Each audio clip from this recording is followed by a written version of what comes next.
6 number प्रश्न पर ध्यान दीजिए। 6 नंबर में क्या कहता है कि ए बी साझेदार थे जो लाभ व हानि को 3:2 अनुपात में विभाजित करते थे। 1 जुलाई 2022 को बी की मृत्यु हो गई। साझेदारी विलय के अनुसार साझेदार के मृत्यु के दशा में उनके उत्तराधिकारी पिछले 3 वर्ष यानी पूर्ण वर्षों के औसत शुद्ध लाभ के 1 वर्ष के क्रय पर ख्याति में उसका हिस्सा पाने का अधिकारी है। मतलब उसका उत्तराधिकारी जो है वो पिछले 3 वर्षों के औसत लाभ के 1 वर्ष के क्रय पर ख्याति में उसका हिस्सा पाने का अधिकारी है। पिछले 3 वर्ष का लाभ आपको दिया हुआ है। बी के मृत्यु के समय फर्म के पुस्तकों में 7200 रुपया ख्याति विद्यमान थी। ख्याति के राशि में बी का हिस्सा निकालिए। अब ये देखिए, ये जो 7200 रुपया है ख्याति उसके पुस्तक में विद्यमान था, इसको तो पुराने साझेदार जो है वो पुराने अनुपात में बांट लेते हैं।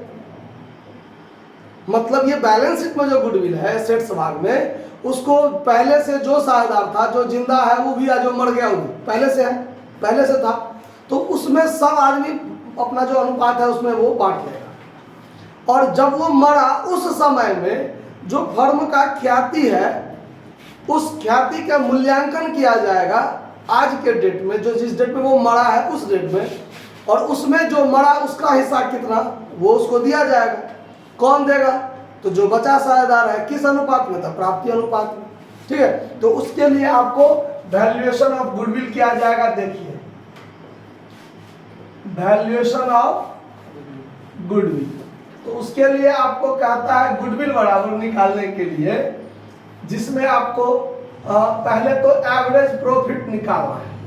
तो एवरेज प्रॉफिट बराबर क्या होता है? टोटल प्रॉफिट बटा नंबर ऑफ ईयर्स होता है। तो यहाँ पर 3 वर्षों का जो लाभ है वो है आपको 16,400, 16,400, 19,500 और उसके बाद है 21,700, 21,700।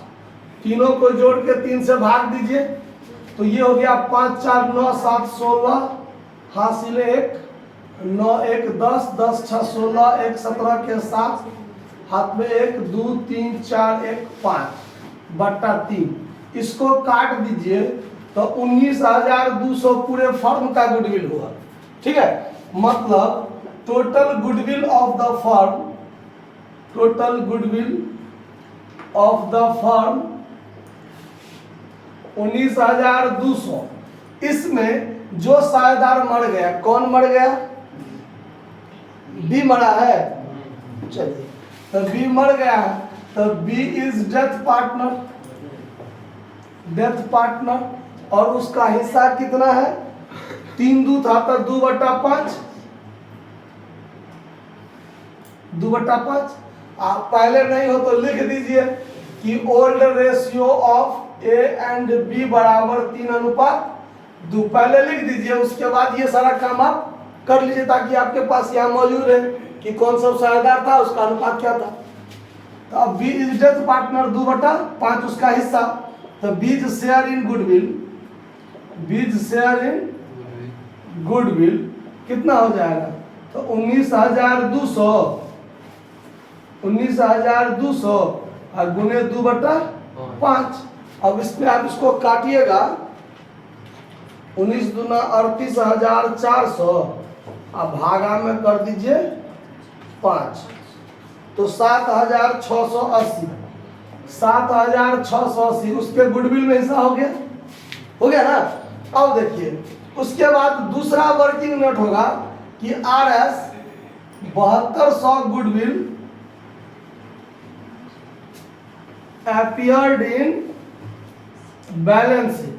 तो इसको भी तो ए बी बांट लेगा आपस में, तो एज शेयर, बीज शेयर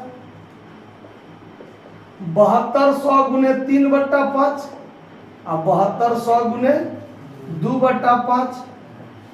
अब इसका जब आप कैलकुलेशन कीजिएगा तो 7200 गुने 3 आप भागा में कर दीजिए 5, तो 4320 इसका हिस्सा हो जाएगा।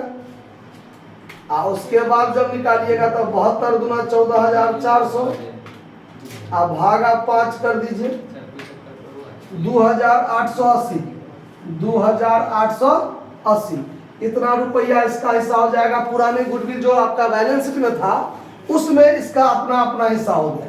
अब यदि दोनों के लिए जर्नल एंट्री बनाने के लिए कह दे तो इसके लिए तो आप गेनिंग रेशियो में बांट कर, अब चूंकि दुइये को साझेदार है तो गेनिंग रेशियो क्या, दूगो में एगो मरिए गया, एगो बचा है, तो ये पूरा पूरा कौन देगा, ए देगा बी को, तो as capital debit to B capital हो जाएगा, होगा कि नहीं होगा।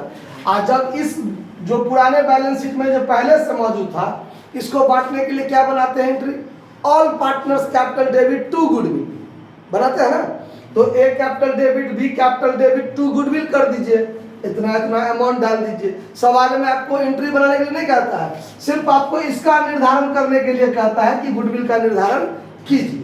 तो ये आपका आंसर हो गया, बाकी ये एक्स्ट्रा बात तो हम बता दिए जो सवाल में था, नोट कर लीजिए।